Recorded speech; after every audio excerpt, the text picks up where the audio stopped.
사이다 무비튼. 나는 아내 진지아와 둘이서 행복하게 살고 있었다. 차로 1시간 정도 떨어진 곳에 아버지가 살고 계신데 원래는 어머니하고 두 분이 살고 계셨지만 어머니가 병으로 돌아가신 후부터 줄곧 혼자서 살고 계신다. 1시간 정도면 갈 수 있지만 살다 보니 자주 찾아뵙는 게 그렇게 쉬운 일만은 아니었다.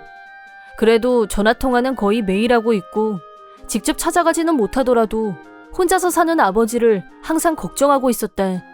어느 날 오래간만에 아버지한테 갔는데 집 앞에 대형 트럭이 서 있고 짐들이 집 안으로 옮겨지고 있었다. 무슨 일인가 하고 집 안으로 들어가자 동생 한진상과 재수씨 왕재숙이 있었다.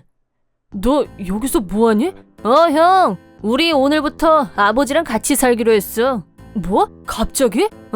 아버지 혼자 계시니까 걱정되잖아. 그 말을 들으면서 동생이지만 그 발언은 영 믿음이 가지 않았다. 이유는 바로 동생한테 있었는데 동생은 어려서부터 아버지 속을 무지하게 썩였었고 굳이 지금 여기 들어와 살겠다고 하는 것도 무슨 다른 꿍꿍이가 있는 것 아닌가 하는 의심이 자연스럽게 들었대. 너 말은 그럴듯하게 하는데 무슨 다른 꿍꿍이 있는 거 아니야? 형은 무슨 말을 그렇게 섭섭하게 해. 엄마 돌아가시고 아버지 혼자 밥 해먹는 것도 힘든데 같이 살면서 우리가 챙겨드리면 좋잖아.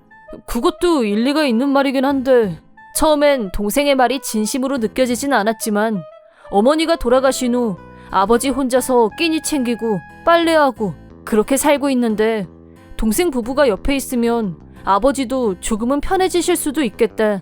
그렇게 생각하고 말았다. 아버지한테도 물어봤는데 혼자서도 아무 문제 없지만 아들 부부가 먼저 나서서 같이 살고 싶다고 하는데 그것도 나쁘지 않다고 말씀하셨기 때문에 이 문제는 더 이상 내가 나설 일이 아니라고 생각했다. 마음에 걸리는 부분이 없는 건 아니었지만 그 정도에서 타협하기로 결론을 내렸다.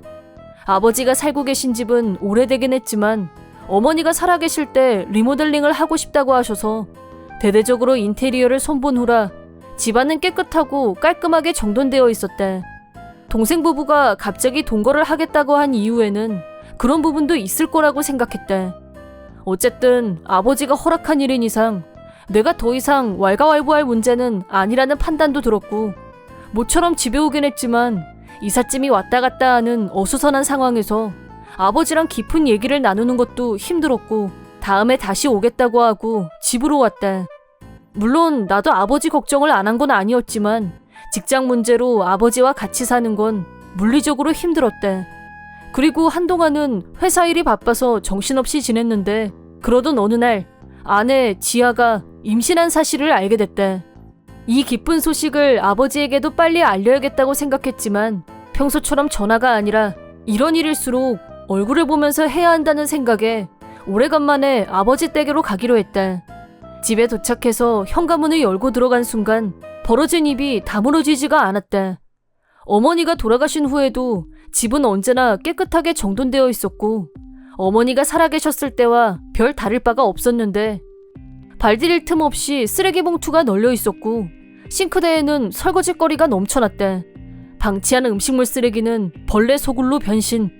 이게 다 뭐야? 서둘러서 아버지 방으로 갔는데 거기에는 아버지 짐은 한 개도 없고 동생 부부 짐들로 점령되어 있었다.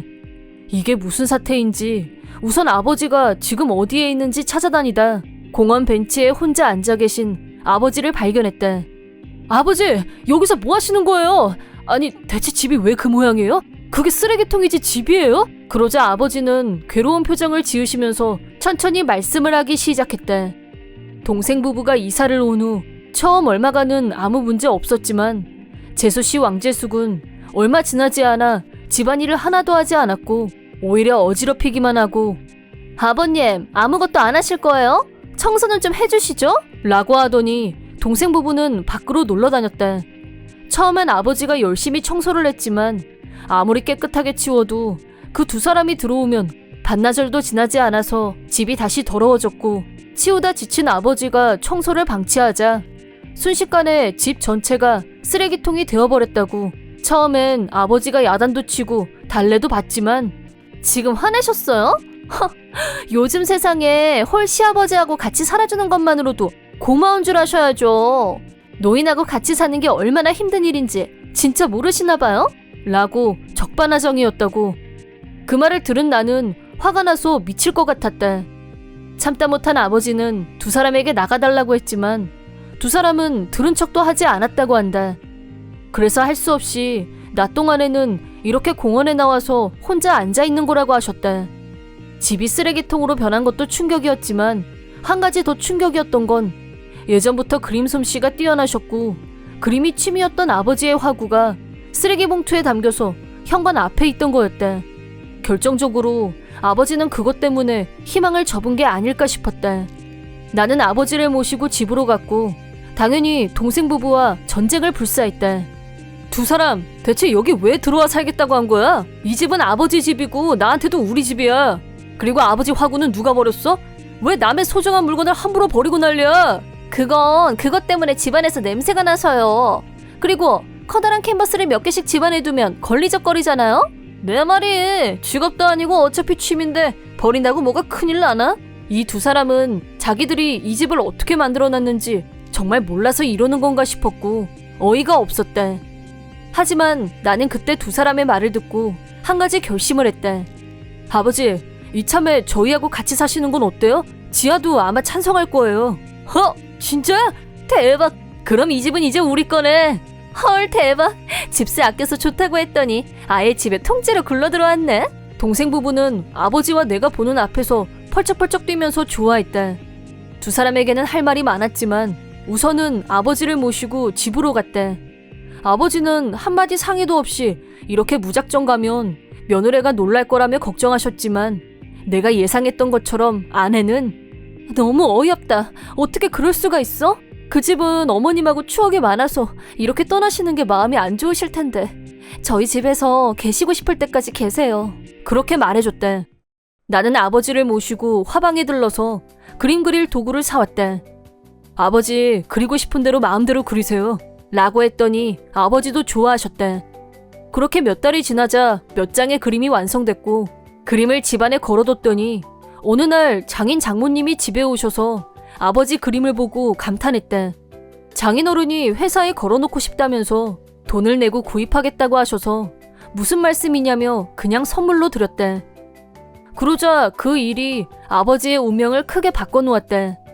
장인어른은 제법 규모가 큰 회사를 경영하고 계셨는데 거래처 사장님이 회사를 방문했다가 아버지 그림을 눈여겨봤고 아버지 그림을 깜짝 놀랄 정도의 금액을 제시하면서 구입하고 싶다는 뜻을 전해왔다. 그러자 장인어른은 다른 작품들도 옥션에 출품해보는 게 어떻겠냐고 제의하셨고 그 말에 따랐더니 한 작품당 몇백만 원이나 하는 금액이 매겨졌다. 누구보다 놀란 사람은 당사자인 아버지였다. 돈을 목적으로 그린 게 아니었기 때문에 아버지에게 돈은 부수적인 일이었고 새로운 삶의 의욕이 생긴 게 가장 중요했다. 그런데 이 소문을 들은 동생 부부가 우리 집으로 찾아왔다. 이게 이번에 비싸게 팔렸다는 그 작품이에요? 나도 아버지 작품이 프로 못지않다고 생각은 하고 있었어. 저도요. 그리고 아버님, 역시 집이 넓어서 저희 둘만 살기엔 너무 허전해요. 다시 같이 살아요. 네? 오늘 그 말씀드리려고 온 거예요. 아버님도 이런 집이 아니라 어머님하고 추억이 가득한 아버님 집이 더 좋으시잖아요? 그걸 말이라고 해? 나간다니까 좋아할 땐 언제고? 두 사람이 아버지 돈을 노리고 하는 수작이란 건 굳이 생각할 필요도 없었대. 하지만 어머니와의 추억도 그렇고 거기가 아버지 집이니까 돌아가고 싶으실지도. 그런 생각을 하고 있을 때 아버지가 아니다. 그 집에서 나올 때 네 엄마 물건은 다 가지고 나왔다. 그리고 큰애가 얼마나 잘해주는지 모른다. 항상 집안도 깨끗하고 거긴 이제 쓰레기장인데 네 엄마도 내가 여기 있는 걸 더 좋아할 거다. 이제 그 집엔 볼 일 없다. 그리고 하나 더, 너희도 이제 그 집에서 오래 못 살 거다. 그게 무슨 소리야? 그 집 물건들 싹 다 비워내고 팔 거야. 그 집을 깨끗하게 가꾸면서 아껴줄 사람한테 말이다. 그럼 우린 어쩌라는 건데? 정말 너무하신 거 아니에요? 동생 부부는 아버지한테 항의했지만 아버지의 결심은 흔들리지 않았다.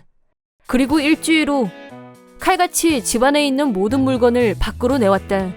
필요한 물건 있으면 챙겨라. 나머지는 다 처분할 거다. 단호한 아버지 앞에서 두 사람은 꼼짝도 못했다. 그 후 두 사람은 살 곳도 못 정하고 아버지 돈만 믿고 여기저기서 돈을 끌어다 쓰는 바람에 신용 불량자가 됐고 대출도 할 수 없는 처지가 돼버렸대. 동생은 나한테 사정사정하면서 아버지한테 말 좀 잘해줘. 형밖에 없어. 어쩌고 했지만 정상인 내가 그 말을 들을 리가 없었대. 그 후 두 사람은 부부가 나란히 손잡고 홈리스가 됐다는 소문을 들었는데 아무런 동정심도 일지 않았대. 이번 영상은 어떠셨나요? 재밌게 보셨다면 구독, 좋아요에 댓글까지 달아주시면 감사하겠습니다.